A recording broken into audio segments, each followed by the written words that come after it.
안녕하세요. 건설 전문 세무사 장성환 세무사입니다. 이번 시간에는 건설회사 세무조사 중 지방세 부분에 대해서 알아보겠습니다. 지방세 세무조사는 주로 과점주주에 관한 부분, 지방소득세 안분, 종업원분 주민세, 신축건물 취득세 과세표준 적정성, 주로 이 분야로 세무조사가 많이 나오고 있습니다.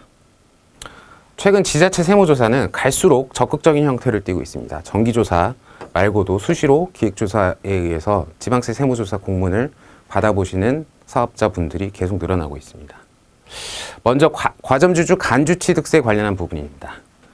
법인 주식 취득으로 인해서 과점주주가 아니다가 추가 취득으로 인해서 과점주주가 된 케이스를 보겠습니다.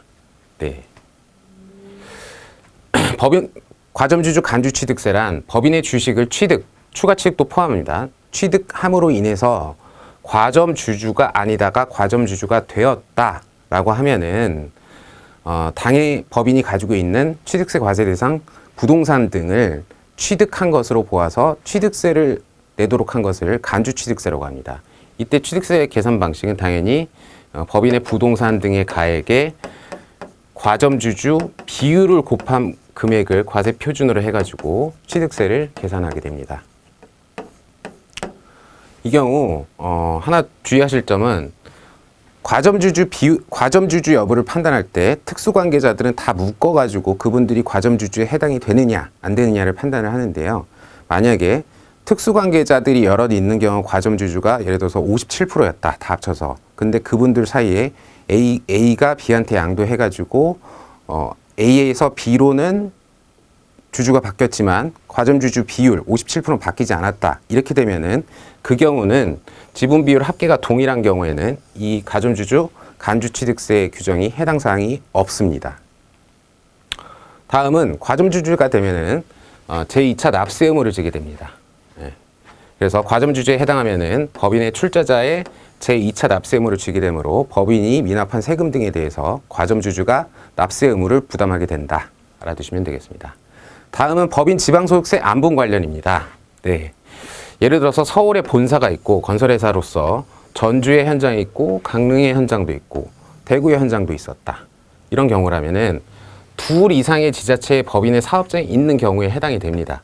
이렇게 된다면은 사업장 연면적, 종업원 수를 기준으로 해가지고 지자체별로 법인 지방소득세 자체를 안분해가지고 각각 신고 납부하셔야 합니다. 이렇게 안분해가지고 각각 신고 납부하여야 함에도 불구하고 서울에 본사 하나에만 신고를 했다. 이렇게 되면은 가산세가 요새 많이들 부과가 되고 있으므로 주의하셔야 되겠습니다. 다음은 종업원 주민세입니다.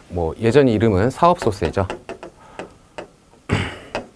종업원분 주민세란 최근 1년간 사업장의 종업원 급여 총액의 월 평균 금액이 1억 5천을 초과하는 경우는 종업원분 주민세를 부담하게 됩니다. 이게 예전에는 1억 3,500이었는데요. 최근에 1억 5천으로 개정되었다는 점도 주의하셔야 되겠습니다. 예시를 들어보면은 지금 이번 달에 계산을 해봤을 때 거꾸로 올라가가지고 1년간 급여 총액이 예를 들어서 20억이었다.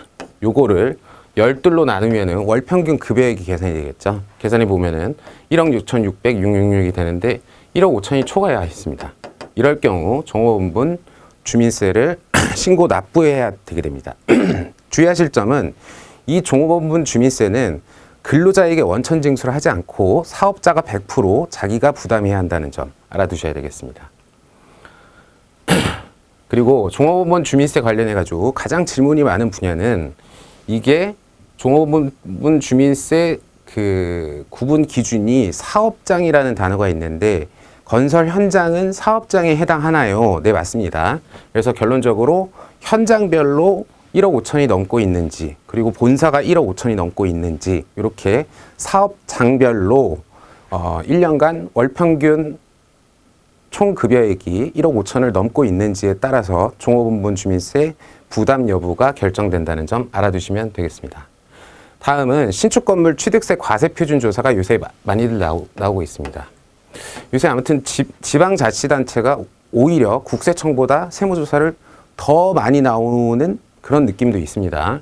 여기 보시면은 법인이 시공한 건축물에 대한 세무조사 안내, 요 공문은 결과적으로는 누가 받느냐면은 발주자가 아니고 이 시공한 건축물이기 때문에 어떤 발주자가 그 발주한 건축물을 시공해준 종합건설회사, 이런 회사들이 받게 됩니다.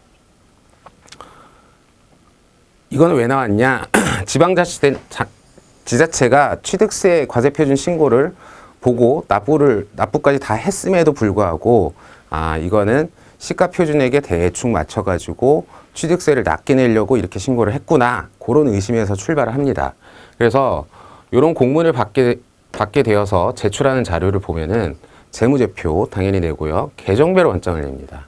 그리고 도급계약서도 내고 현장별 공사원가 명세서, 매우 많은 세부 자료를 제출하는 것을 보실 수가 있습니다. 즉 여기서 보면은 계정별 원장을 하나하나 다 까봐가지고 세금계산서상으로만 되어 있는 공사 계약 금액, 그거를 부인하겠다라는 취지가 금방 읽히게 됩니다.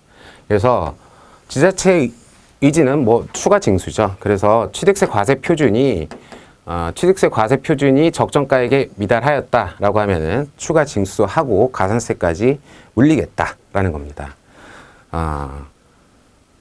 지자체도 신축 건물 시공 과정에서 건설 회사와 발주자가 이 취득세 과세 표준을 낮추기 위해서 세금계산서 발행 금액을 시가표준액 비슷하게 발행하고 있다, 이런 점을 잘 알고 있습니다. 즉 낮은 세금계산서 발행하고 있다, 알고 있다는 거죠.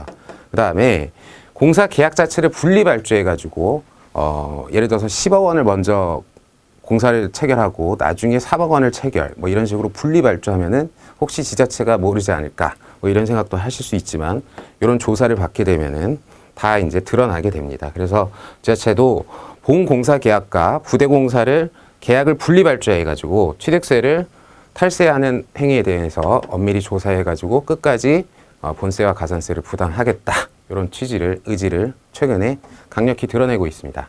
지금까지 건설회사 세무조사 지방세 부분에 대해서 살펴보았습니다. 감사합니다.